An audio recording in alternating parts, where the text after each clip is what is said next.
seguir pelos diversos caminhos, seguir a religião católica, ou nenhuma religião, vamos chamar assim, mas sou um homem de fé, acredito no bem, acredito em Deus e tal. Mas aí eu resolvi escrever esse artigo, de uma forma a preservar as minhas companheiras, obviamente, mas também contando, inclusive, nas circunstâncias, Fábio. É uma coisa que me chamou muita atenção à época, Juliana, porque eu fui poder dizer as diferenças de cada aborto que eu fiz. Eu falo que eu fiz, até que o título é Eu Fiz 3 Abortos. Porque, embora seja uma decisão da mulher, embora ela que seja submetida ao aborto, eu acho que o homem também sofre com isso e carrega na alma, de forma indelével, sempre as marcas do que é um aborto. Eu era muito menino da primeira vez, tinha um relacionamento sério, um relacionamento fixo, e ela simplesmente me comunicou que ia fazer o aborto, eu a apoiei, não queria fazer, e nenhuma das três vezes eu quis fazer, mas eu a respeitei, e a época, sem muita grana, foi uma coisa muito complicada. Realmente, como eu relato no texto, houve um Então, risco conta para real. nós aquela experiência sua, Cacá, de ficar pegando na mão dela, como é que foi aquilo? Porque Na verdade, assim... Tem uma coisa na história que é o paradoxo que se estabelece entre o primeiro caso e o segundo, né? Quando não havia condição financeira, e depois quando já havia condição financeira, né? Aí é uma tristeza que, para mim, mais do que nunca, reforça a minha ideia que eu sempre tive de que o aborto é uma questão de saúde pública. Porque, num primeiro momento, eu consultei alguns amigos, todo mundo conhecia um aborteiro, nós escolhemos um específico, mas não tinha grana, então era assim, um lugar paupérrimo, sem nenhum tipo de segurança. Quando eu cheguei, eu fiquei impressionado, até devo dizer, com a coragem dela de manter a decisão, porque o lugar era um lugar assustador. E eu fui ajudar, é claro, era estudante à época, eu peguei na mão dela e fiquei ali solidário e tal.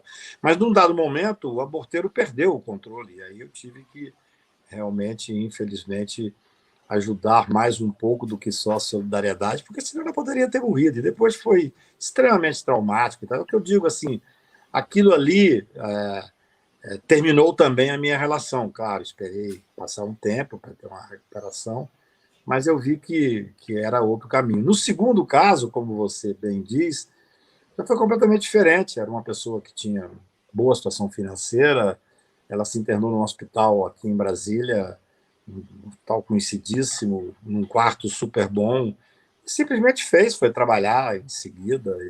A outra, a terceira vez, já era uma coisa ainda um pouco mais diferente, porque ela era uma pessoa muito conhecida no Brasil, e ela não quis arriscar fazer aqui no Brasil, mas pegou um avião, foi para determinado país onde é permitido, nem sei se é permitido, que essa eu não acompanhei, e fez fora do Brasil e tal. Então, assim, as dores, eu acredito que são as mesmas, assim, as marcas que a gente leva são as mesmas. Eu digo que a segunda eu não tinha uma relação sequer que me permitisse acompanhar as dores dela. A primeira não, a primeira foi um sofrer junto, vamos chamar assim.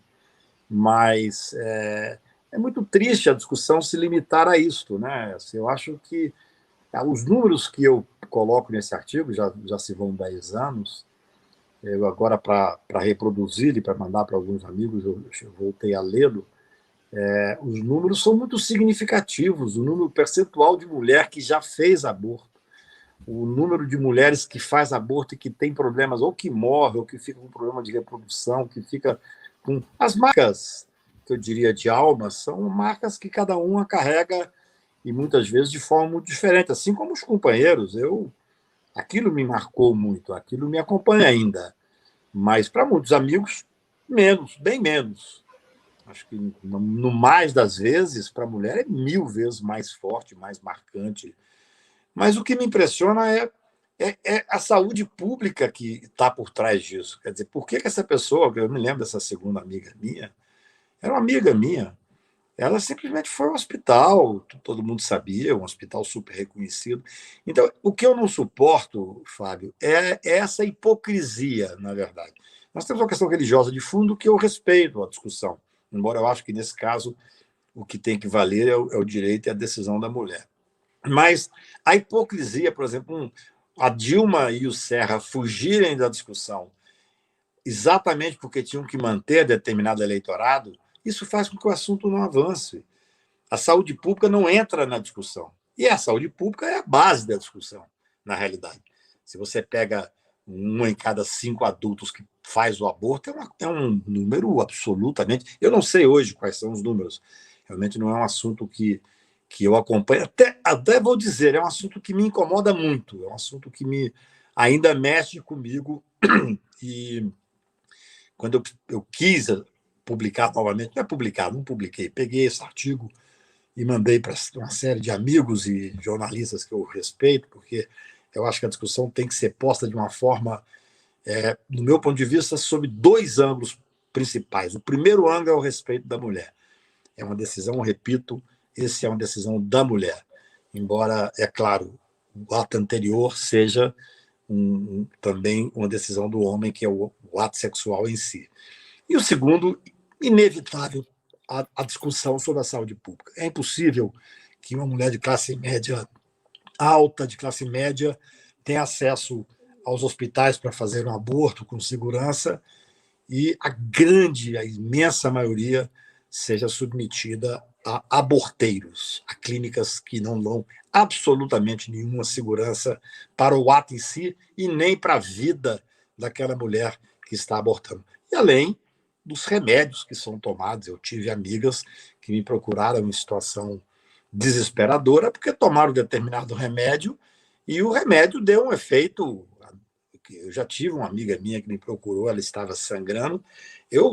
Talvez eu tenha ficado mais chocado do que quando eu vi um aborto, porque é uma cena que nenhuma mulher merece passar. Então, eu acho que a sociedade tem que parar de ser hipócrita.